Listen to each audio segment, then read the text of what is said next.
नमस्ते दोस्तों।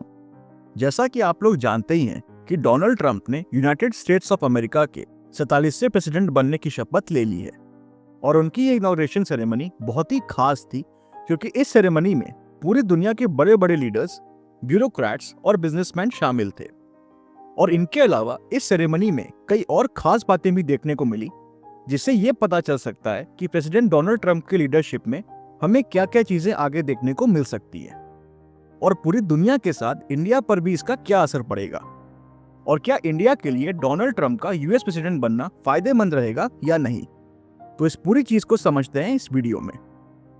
सबसे पहली जो चीज यहाँ आप नोटिस करेंगे कि इंडिया के foreign minister doctor S Jaishankar को यहाँ फ्रंट रो सीट अलॉट की गई है, जो इंडिया एंड यूएस के रिलेशंस को शो करता है कि दोनों ही कंट्रीज में काफी स्ट्रॉन्ग रिलेशंस हैं।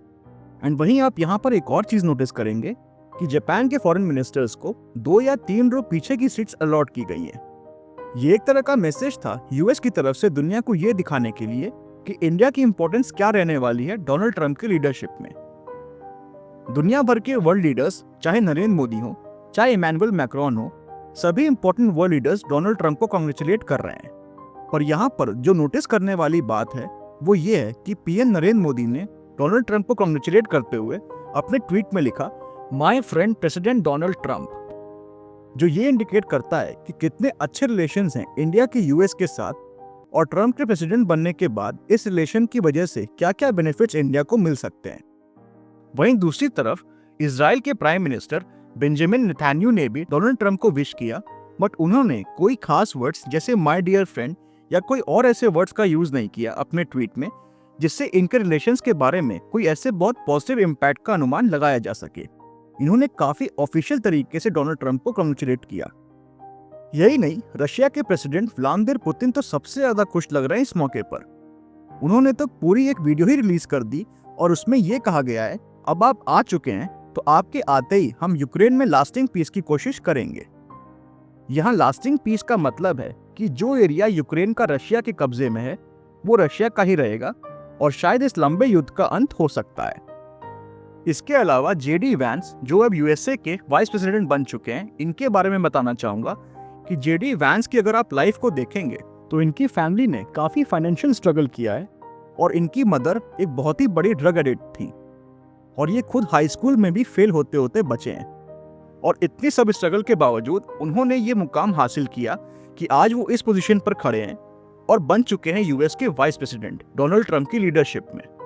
ये बहुत बड़ी बात है कि एक आदमी जिसकी लाइफ इतनी स्ट्रगल वाली थी, उसने हार नहीं मानी और आज वो यूएस के वाइस प्रेसिडेंट बन चुके हैं। वैसे यहाँ एक और ग्रेट पर्सनालिटी की मैं बात करना चाहूंगा जो कि इस सेरेमनी में काफी खुश दिखे और इनका एक अलग ही अंदाज देखने को मिला।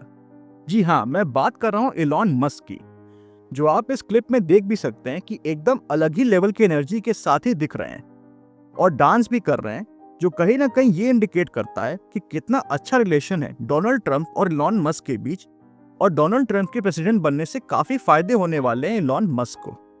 अगर बात करें हम डोनाल्ड ट्रंप की, तो डोनाल्ड ट्रंप ने अपने को काफी चेंज किया है, क्योंकि जब वो साल 2017 में पहली बार प्रेसिडेंट बने थे तब शायद डोनाल्ड ट्रंप को इतना आइडिया भी नहीं था या इतना एक्सपीरियंस भी नहीं था कि किन लोगों को अपने टीम में रखना है और क्या क्या चीजें करनी है जो कि उनकी लीडरशिप को और भी ज्यादा इन्हांस कर सके। बट अब यहाँ पर थोड़ा बदलाव देखने को मिल रहा है इनके नेचर में, और कई चीजें जो अभी भी सस्टेन कर रही हैं वो ये है कि इनका मस्त मौला अंदाज जो था, जो पहले भी हुआ करता था, वो अभी भी रहने वाला है। बट अब इन्होंने अपने ऑफिशियल अंदाज को थोड़ा चेंज किया है और ये अब निकल पड़े हैं एक मिशन पर। डोनाल्ड ट्रंप इस वक्त 78 ईयर्स के हैं और जब इनका सेशन खत्म होगा तो ये 83 ईयर्स के होंगे और शायद ये अब लास्ट बार प्रेसिडेंट बने हैं, क्योंकि यूएस का एक रूल है कि एक आदमी से 2 ही बार प्रेसिडेंट बन सकता है। तो ट्रंप भी लगता है पूरी तैयारी के साथ उतरे हैं और वो ये चीज जानते हैं कि ये उनका लास्ट चांस है और वो अपने हिसाब से चीजों को सही करने की कोशिश करेंगे। और इसके अलावा डोनाल्ड ट्रंप एक लेगेसी भी क्रिएट करना चाहते हैं जिसके वजह से लोग इनको याद रखें लंबे समय तक। ट्रंप ने सेरेमनी खत्म होते ही लोगों से हाथ मिलाया, उसके बाद ये सीधा निकल गए व्हाइट हाउस के लिए, जहां इन्होंने एक के बाद एक एग्जीक्यूटिव ऑर्डर साइन करने स्टार्ट कर दिए। एग्जीक्यूटिव ऑर्डर एक तरह की स्पेशल पावर होती है जो यूएस प्रेसिडेंट के पास होती है।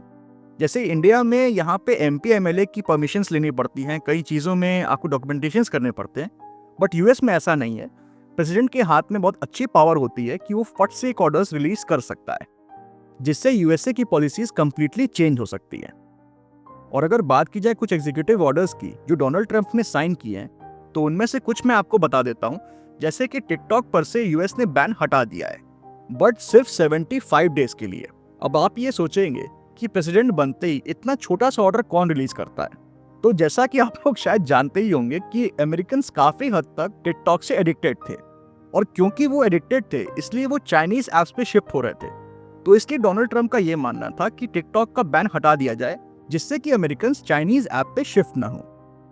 अब जिस कंडीशन में डोनाल्ड ट्रंप ने टिकटॉक का बैन हटाया है, उसमें यह है कि टिकटॉक को एक अमेरिकन कंपनी खरीद लेगी। उसके बाद टिकटॉक लंबे समय के लिए यूएस में ऑपरेट कर सकता है। इसके अलावा जो दूसरा एग्जीक्यूटिव ऑर्डर ट्रंप ने साइन किया है, वो ये है कि यूएसए अब WHO यानी वर्ल्ड हेल्थ ऑर्गेनाइजेशन का हिस्सा नहीं रहेगा।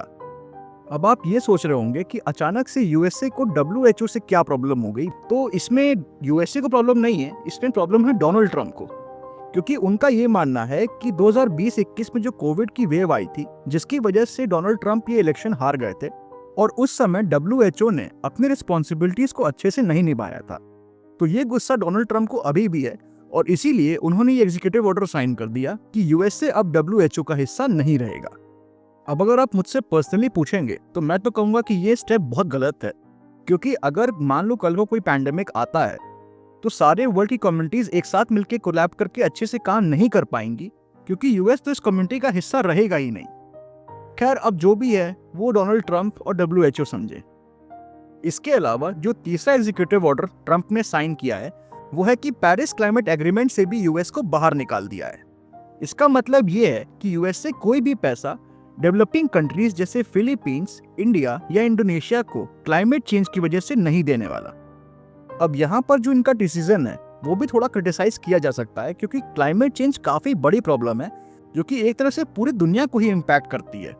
बट क्योंकि डोनाल्ड ट्रंप तो डोनाल्ड ट्रंप है, उनका ये मानना है कि सिर्फ यूएसए को तो कोई नुकसान नहीं होगा, इसलिए उन्होंने इस एग्रीमेंट से ही यूएसए को बाहर खींच लिया। और जहां तक बात है टैरिफ्स की, जो यूएसए कनाडा और मेक्सिको पे लगाने वाला था, तो उन टैरिफ्स को फिलहाल के लिए ट्रंप ने डीले कर दिया है।